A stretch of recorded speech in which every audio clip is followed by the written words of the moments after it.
আমরা এই মুহূর্তে দাঁড়িয়ে রয়েছি ঠিক বাংলাদেশ বর্ডার থেকে কয়েক হাত দূরে।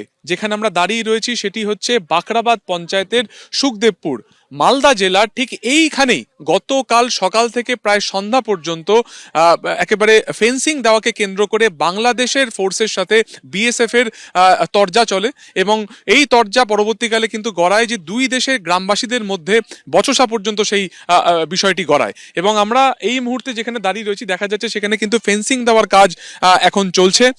ঠিক তার থেকে কয়েক মিটার দূরেই দেখা যাচ্ছে যে একটা আলাদা করে ফেন্সিং যেটা ইতিমধ্যে আগেই দেওয়া ছিল 1.5 বছর আগে, সেখান থেকে প্রায় 1 কিলোমিটার পর্যন্ত বিস্তৃত কোনো রকম ফেন্সিং বা কোনো রকম বেড়া ছিল না।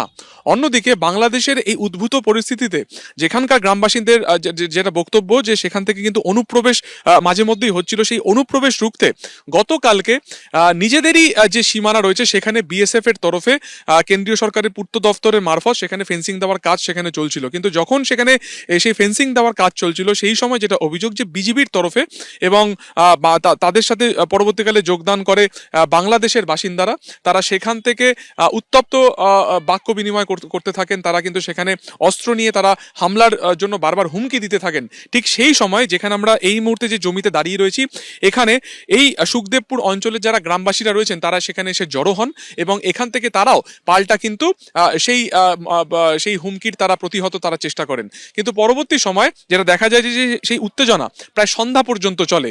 কিন্তু আজকে সকাল থেকে যে পরিস্থিতি দেখা যাচ্ছে যে গতকালকে এই ঘটনার পরিপ্রেক্ষিতে বাংলাদেশের তরফে এখনো পর্যন্ত কোনো রকম আপত্তি সেখানে কিন্তু হয়নি এবং সুখদেবপুরে যারা বাসিন্দারা রয়েছেন তারাও কিন্তু সমবেত হয়ে রয়েছেন এবং তারা যেটা বলছেন যে গতকালকে ঘটনার পুনরাবৃত্তি আজকে যদি ফের ঘটে তাহলে কিন্তু তারা ফের আজকে এখানে প্রস্তুত থাকবেন। কিন্তু অন্যদিকে যেটা দেখা যাচ্ছে যে সকাল থেকেই যারা শ্রমিক যারা রয়েছেন তারা ইতিমধ্যে এখানে এসে গিয়েছেন এবং দূরে যে রাস্তার যে অংশ দেখা যাচ্ছে সেখানে কিন্তু এই মুহূর্তে ফেন্সিং দেওয়ার কাজ চলছে। প্রায় এই 500 মিটার বা 500 থেকে 1 কিলোমিটার জুড়ে কোনো রকম ফেন্সিং সেখানে নেই, সেখান থেকে কিন্তু বারবার অনুপ্রবেশ হয় এমনটাই অভিযোগ।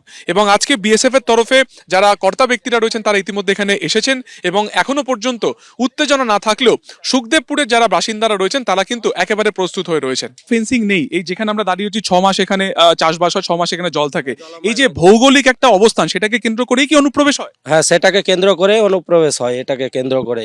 যেহেতু আমরা এখানে এক ফসলেই জমি আবাদ করতে পারি, এখানে পুরো কুয়াশার সময় তো প্রচন্ড ওরা আমাদেরকে ডিস্টার্ব করে, তার জন্য ওরা আতঙ্কবাদীও ঢোকার চেষ্টা করে, কিন্তু আমাদের জন্য আমরা আতঙ্কবাদী ওরা অনুপ্রবেশ করতে পারছে না।